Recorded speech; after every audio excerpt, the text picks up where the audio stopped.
There are more than 1,000 oil tankers on the ocean right now that, on paper, barely exist.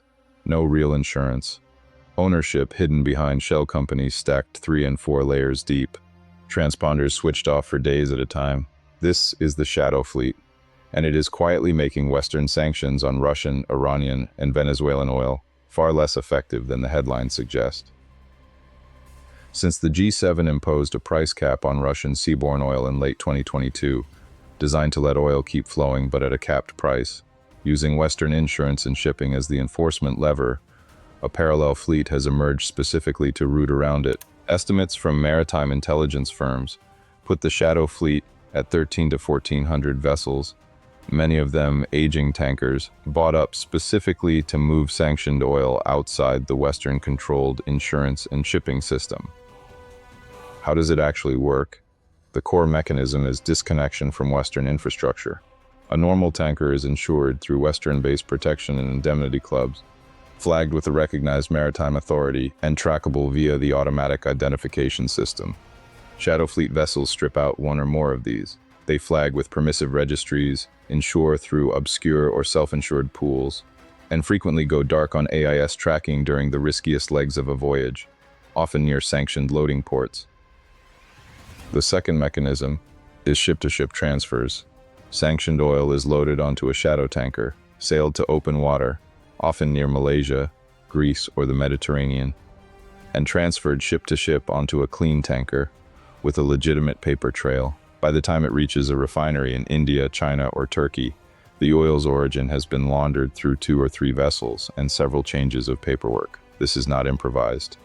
It is a mature logistics business with its own brokers, its own insurers, and its own repeat customers. The third piece is the sheer scale of the workaround. Russia alone is estimated to move a large majority of its seaborne crude exports through the shadow fleet rather than Western-insured shipping, which is precisely why sanctions built around price caps have had a smaller effect on Russian oil revenue than initially projected. Iran and Venezuela have used similar structures for years, which is part of why shadow fleet tactics were mature and battle-tested well before Russia adopted them at scale. This isn't a victimless workaround. Shadow fleet vessels are old, often approaching or past their intended service life, undermaintained and underinsured. When one runs aground or has a collision, there is frequently no adequate insurance to cover the cleanup, meaning the environmental and liability risk lands on the coastal state, not the tanker's real owner. Several near-miss incidents in the Baltic and around Southeast Asia have already raised alarm among coastal governments about who actually pays if a shadow tanker causes a major spill. For businesses and policymakers, the lesson is broader than oil. Sanctions regimes assume the target has no alternative infrastructure. The shadow fleet demonstrates that if the financial incentive is large enough, a parallel infrastructure, parallel insurance, parallel shipping, parallel banking will be built to route around almost any single point of enforcement. This matters directly for African trade and port strategy.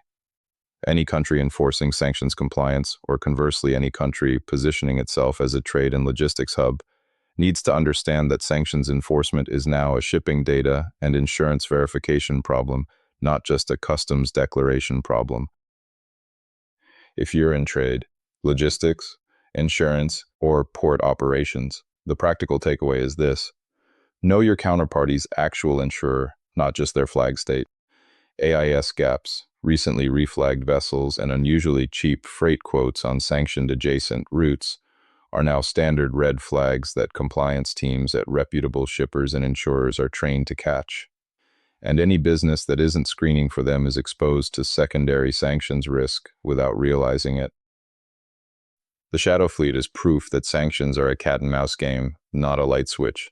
Every enforcement mechanism creates an incentive to build around it, and the businesses that understand that dynamic manage the risk. The ones that don't inherit it.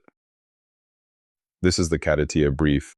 While everyone talks about the military side of geopolitics, we track the boardrooms, the balance sheets, and the breakthroughs that quietly redraw the map, because the next war for power won't just be fought with weapons.